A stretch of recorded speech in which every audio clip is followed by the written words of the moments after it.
ಎಲ್ಲರಿಗೂ ನಮಸ್ಕಾರ. ನನ್ನೆಲ್ಲ ಮುದ್ದು ಪ್ರಾಣಿಗಳೇ, ನೋಡಿ ಇವತ್ತು ನಾವೇನು ಮಾಡೋಣ, ಇಂದಿನ ತರಗತಿಗೆ ನಿಮ್ಮೆಲ್ಲರಿಗೂ ಮೊದಲೇದಾಗಿ ಸ್ವಾಗತವನ್ನು ಹೇಳ್ತಾ ಇದ್ದೀನಿ, ಸರಿನಾ?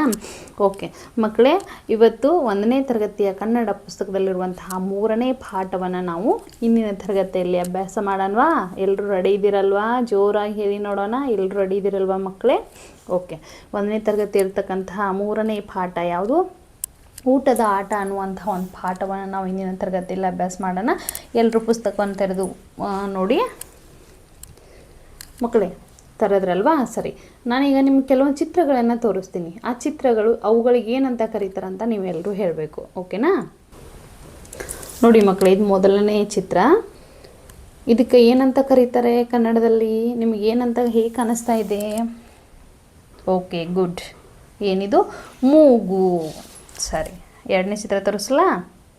ನೋಡಿ, ಇವಾಗ ಇದು ಕಣ್ಣು ಅಂದರೆ ಕಣ್ಣುಗಳು. ನೋಡಿ, ಇದೇನು? ಎಲೆ, ಎಲೆಗಳು. ಒಂದಿದ್ರೆ ಎಲೆ, ಬಹಳಷ್ಟಿದ್ರೆ ಎಲೆಗಳು. ನೋಡಿ, ಇದು ಹೂಗಳು. ಗುಡ್, ವೆರಿ ಗುಡ್ ಮಕ್ಕಳೇ. ಇದು ಕೈ, ಕೈ ಬೆರಳುಗಳು ಅಂತ ಹೇಳಬೇಕು, ಸರಿನಾ? ನನ್ನೆಲ್ಲ ಮುದ್ದು ಪುಟಾಣಿಗಳು ತುಂಬ ಜಾಣರಿದ್ದೀರಾ ನೀವೆಲ್ಲರೂ. ಜಾನ ಪುಟಾಣಿಗಳು ಸಿಕ್ಕಾವ ನನಗೆಲ್ಲರೂ, ಸರಿನಾ ಮಕ್ಕಳೇ? ನೋಡಿ, ನಾನು ಹೇಳ್ತೀನಿ, ನಾನು ಹೇಳಿದಾಗೆ ನೀವೆಲ್ಲರೂ ಹೇಳಬೇಕು, ಸರಿನಾ? ಪಾಠ 3, ಪಾಠ ಪೂರ್ವ ಚಟುವಟಿಕೆ. ಚಿತ್ರ ತೋರಿಸಿ ಪದ ಹೇಳಿಸಿ. ನೋಡಿ, ನಾನು ಮೊದಲೇ ಚಿತ್ರ ತೋರಿಸಿದ್ನಲ್ವಾ, ನೀವೆಲ್ಲ ಹೇಳಿದ್ರಿ. ಸರಿ, ಇನ್ನೊಂದು ಸಲ ನೋಡಿ. ಇದೇನು? ಮೂಗು. ಎರಡನೇದು ಕಣ್ಣುಗಳು. ಮೂರನೇದು ಎಲೆಗಳು. 4ನೇ ಚಿತ್ರ ಏನನ್ನು ಹೇಳ್ತಾ ಇದೆ? ಹೂಗಳು. 5ನೇ ಚಿತ್ರ ಕೈ ಬೆರಳುಗಳು. ಪಾಠವನ್ನು ಪ್ರಾರಂಭ ಮಾಡಿದ್ವೇ. ಪಾಠ 3, ಊಟದ ಆಟ. ಪದ್ಯ ಕವಿ GP ರಾಜರತ್ನಂ. ಯಾರು? GP ರಾಜರತ್ನಂ. ಈ ಪದ್ಯವನ್ನು ರಾಗವಾಗಿ ಹಾಡಿ ಮಕ್ಕಳಿಂದ ಹೇಳಿಸಿ ಅಂದರ. ಮಕ್ಕಳೇ ನೋಡ್ತಾ ಇರಿ ಎಲ್ಲರೂ, ರಾಗವಾಗಿ ಪಾಠವನ್ನು, ಈ ಪದ್ಯವನ್ನು ಹೇಗೆ ಆಡ್ತೀನಿ ಅಂತ ನೋಡಿ. ನಾವು ಊಟದ ಆಟ ಹೇಗೆ ಪಾಠವನ್ನು ಕೊಟ್ಟಿದ್ದಾರಪ್ಪ ಅಂತಂದ್ರೆ, ಕೇವಲ ಊಟವನ್ನು ಮಾಡ್ತಾ ಮಾಡ್ತಾ ನಮಗೆ ಆಟನೂ ಬೇಕಲ್ವಾ? ಎಲ್ಲರೂ ಊಟಕ್ಕಿಂತ ಮುಂಚೆ ಆಟ ಆಡೋದಂದರೆ ಮಕ್ಕಳಿಗೆ ತುಂಬ ಖುಷಿ. ಸರಿ, ನಿಮಗೆಲ್ಲರೂ ಖುಷಿ ಅಲ್ವಾ? ಅದಕ್ಕಾಗಿ ಇಲ್ಲೇನು ಮಾಡಿದಾರಪ್ಪ ಅಂದ್ರೆ, ನಾವು ಕನ್ನಡದ ಅಂಕಿಗಳನ್ನು ನಾವು ಹೇಗೆ ಕಲಿಯೋಣ? ಊಟವನ್ನು ಮಾಡ್ತಾ ಮಾಡ್ತಾ ಮಾಡ್ತಾ ಕನ್ನಡದ ಅಂಕಿಗಳನ್ನು ಕಲಿಯೋಣ ಅಂತೇಳಿ ಈ ಪಾಠವನ್ನು ನಮಗೆ ಕೊಟ್ಟಿದ್ದಾರೆ. ಮಕ್ಕಳಿಂದ ನೋಡಿ.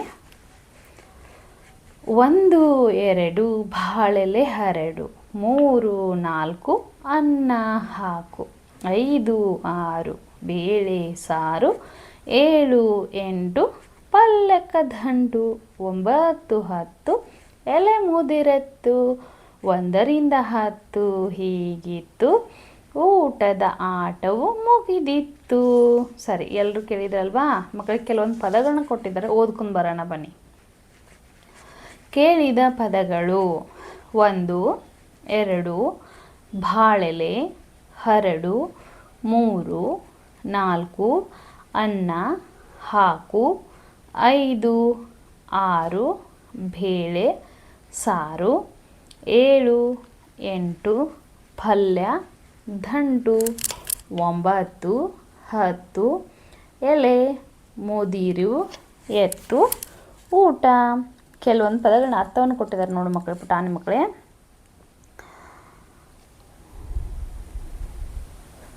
ಪಲ್ಯ ಅಂದ್ರೇನು? ತರಕಾರಿಯಿಂದ ಮಾಡಿರುವಂತಹ ಒಂದು ಪದಾರ್ಥ, ಹೌದಾ? ಮನೇಲಿ ಅಮ್ಮವ ವೆರೈಟಿ ಅಂದರೆ ಬಗೆ ಬಗೆಯಾಗಿರುವಂಥ ರುಚಿಯಾಗಿರುವಂತಹ ಪಲ್ಯವನ್ನು ಮಾಡಿರ್ತಾರೆ, ತಿಂದಿರಲ್ವಾ? ರೊಟ್ಟಿ ಜೊತೆಗೆ, ಚಪಾತಿ ಜೊತೆಗೆ, ಅನ್ನದ ಜೊತೆಗೆ, ಹೌದಲ್ವಾ? ದಂಟು ಅಂದರೆ ಒಂದು ಜಾತಿಯ ತರಕಾರಿ, ಸೊಪ್ಪು ಅಂತ ಕರಿತೀವಿ. ಮನೆಯಲ್ಲಿ ಸೊಪ್ಪಿನ ಪಲ್ಯ ಅಂತಿರ್ತಾರಲ್ವಾ? ಯಾವ್ಯಾವ ಸೊಪ್ಪು ಬರುತ್ತೆ? ಮೆಂತ್ಯ ಸೊಪ್ಪಾಗಿರ್ಬೋದು, ಸಬ್ಬಸಿಗೆ ಸೊಪ್ಪಾಗಿರ್ಬೋದು, ಹರವಿ ಸೊಪ್ಪಾಗಿರ್ಬೋದು, ಹೀಗೆ ಹಲವಾರು ರೀತಿಯ ಸೊಪ್ಪಿನ ಪಲ್ಯಗಳು ಬರ್ತಾವ. ಮುದಿರು ಅಂದ್ರೆ ಮುಚ್ಚು ಅಥವಾ ಮಡಿಚು. ನೋಡಿ ಮಕ್ಕಳೇ, ಪದಗಳನ್ನ ಅರ್ಥವನ್ನು ತಿಳ್ಕೊಂಡ್ವಿ. ಆಮೇಲೆ ಕೆಲವೊಂದು ಕೇಳಿರುವಂತಹ ಪದಗಳನ್ನೇ ನಾವು ಈ ಪಾಠದಲ್ಲಿ ಕೇಳ್ತಾ ಇದ್ದೀವಿ. ನೋಡಿ, ಆಟವನ್ನು ಆಡ್ತಾ ಆಡ್ತಾ ಆಡ್ತಾ ಮಕ್ಕಳಿಗೆ ಊಟದ ರುಚಿಯನ್ನು ಹೇಗೆ ಉಣಬಡಿಸಿದಾರಪ್ಪ GP ರಾಜರತ್ನಂ ಅಂತಂದ್ರೆ, ನಾವು ಕನ್ನಡದ ಅಂಕೆ ಸಂಖ್ಯೆಗಳನ್ನ ಇದ್ರ ಮುಖಾಂತರ ನಾವೇನು ಮಾಡ್ಬೋದು? ಕಲಿಯಬಹುದು. 1 2 ಬಾಳೆಲೆ ಹರಡು. 1 ರಿಂದ 10ರವರೆಗೆ ನಾವು 1 ರಿಂದ 10ರವರೆಗೆ ಅಂಕೆ ಸಂಖ್ಯೆಗಳನ್ನು ಕಲಿಯಲಿಕ್ಕೆ ಏನು ಮಾಡಬೇಕು? ನಾವು ಊಟದ ಜೊತೆ ಕಲಿಬೇಕನ್ನೋ ಕಾರಣಕ್ಕಾಗಿ ಹೇಳಿದಾರ. 1 2 ಬಾಳೆಲೆ ಹರಡು. ಹೌದಾ? ಈಗ ನಾವು ಯಾವುದಾದ್ರು ಫಂಕ್ಷನಲ್ಲಿ ಹೋದಾಗ ಅಥವಾ ಪ್ರೋಗ್ರಾಮಲ್ಲಿ ಹೋದಾಗ ಮದುವೆ ಸಮಾರಂಭಗಳಲ್ಲಿ ಎಲ್ಲವೂ ಬಾಳೆ ಎಲೆಯಲ್ಲಿ ಊಟ ಮಾಡಿದ್ದೀರಿ ನೋಡಿದಿರಲ್ವಾ? ಹಾಂ, ಈಗ ಬಾಳೆ ಎಲೆಯನ್ನು ಹಾಕ್ತಾರೆ. ಬಾಳೆ ಎಲೆಯನ್ನು ಹಾಕಿದ ಮೇಲೆ 1 2 ಬಾಳೆ ಎಲೆ ಹರಡು. ಬಾಳೆ ಎಲೆನ ಹಾಕಿ ಊಟವನ್ನು ಹಾಕಲಿಕ್ಕೆ ಅಂದರೆ ಊಟವನ್ನು ಮಾಡಲಿಕ್ಕೆ ಮೊದಲು ಏನು ಮಾಡ್ಕೋಬೇಕು ನಾವು? ಬಾಳೆ ಎಲೆನ ಹಾಕೋಬೇಕು. 3 4 ಅನ್ನ ಹಾಕು. ಸರಿ, 3 ಮತ್ತು 4 ಅಂಕಿಗಳನ್ನು ಕಲಿತು ನಾವು ಅಲ್ಲಿ ಏನು ಮಾಡಬೇಕು? ಅನ್ನವನ್ನು ಹಾಕೋದು. ಬಾಳೆ ಹರಡಿರುವಂತಹ ಬಾಳೆ ಎಲೆಯಲ್ಲಿ ಅನ್ನವನ್ನು ಹಾಕಿದ್ದಾರೆ. ಮುಂದೆ ನೋಡಿ 5 6 ಬೇಳೆ ಸಾರು.